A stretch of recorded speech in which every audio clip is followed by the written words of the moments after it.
అందరికీ నమస్కారం అండి. రేపే మార్గశిర పౌర్ణమి.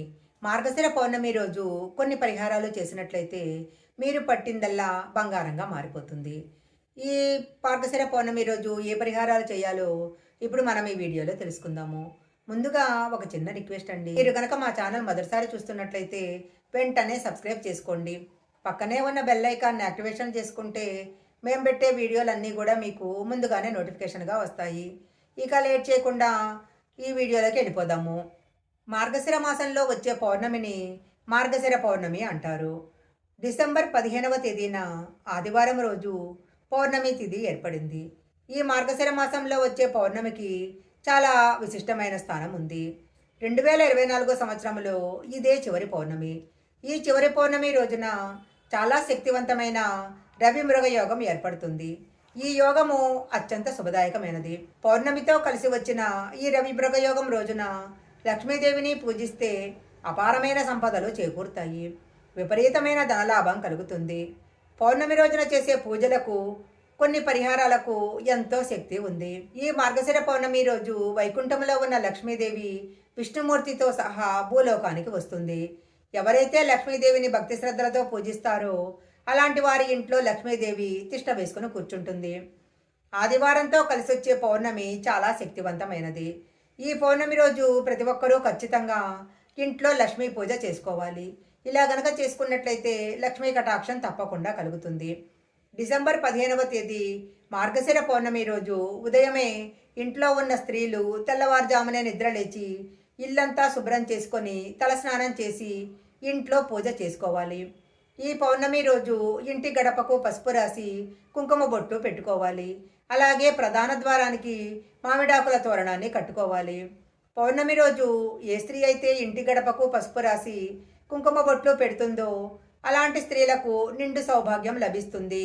పూజ ప్రారంభించటానికి ముందే పూజా గదిని శుభ్రం చేసుకొని అష్టదళ పద్మం ముగ్గు వెయ్యాలి.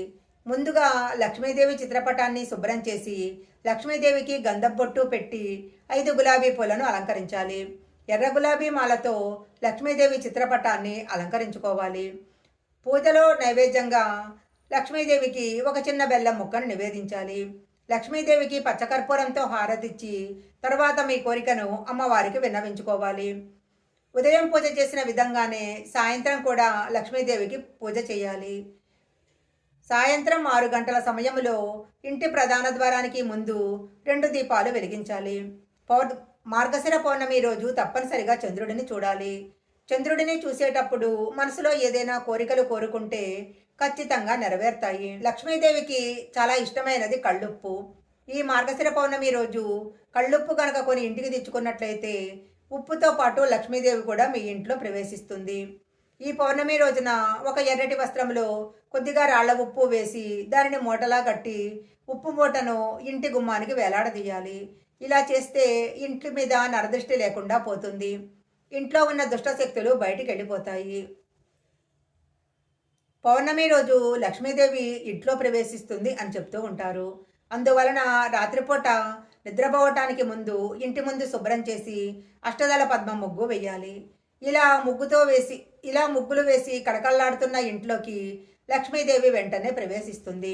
మార్గశిర పౌర్ణమి రోజు నదీ స్నానం కనుక చేసినట్లయితే జన్మ జన్మల పాపాలు తొలగిపోతాయి అంటారు.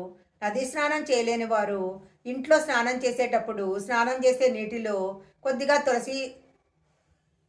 నదీ స్నానం చేయలేని వారు ఇంట్లో స్నానం చేసే నీటిలో కొద్దిగా గంగాజలాన్ని కలుపుకొని స్నానం చేసినట్లయితే నదీ స్నానం చేసినంత పుణ్యం లభిస్తుంది. పౌర్ణమి రోజు ఇంటి ప్రధాన తలుపు మీద గంధంతో స్వస్తిక్ గుర్తు వెయ్యాలి.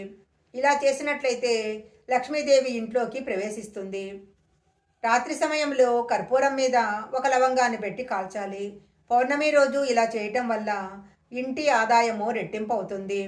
మార్గశిర పౌర్ణమి రోజున ఒక చిన్న లక్ష్మీదేవి ఫోటోను తీసుకొచ్చి మీ బీరువాలో పెట్టుకోవాలి. లక్ష్మీదేవి ఫోటో బీరువాలో ఉన్నట్లయితే మీ బీరువాలో డబ్బు ఎప్పుడూ నిలకడగా ఉంటుంది. మార్గశిర పౌర్ణమి రోజు విష్ణువు అవతారమైన తాబేలును పూజించినట్లయితే లక్ష్మీదేవి యొక్క అనుగ్రహము తప్పకుండా కలుగుతుంది.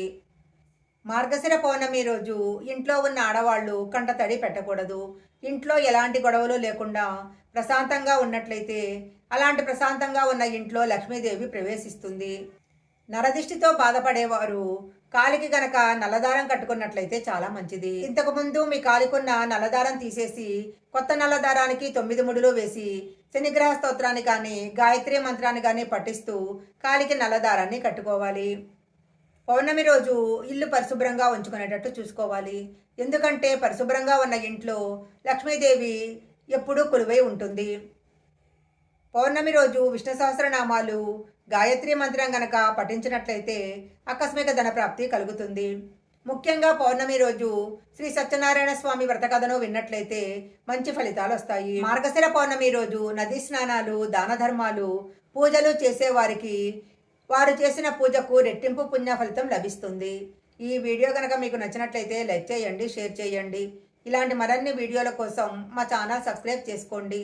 పక్కనే ఉన్న బెల్ ఐకాన్ని యాక్టివేషన్ చేసుకుంటే మేము పెట్టే వీడియోలన్నీ కూడా మీకు ముందుగానే నోటిఫికేషన్గా వస్తాయి. మరొక మంచి వీడియోతో మళ్ళీ కలుసుకుందాం.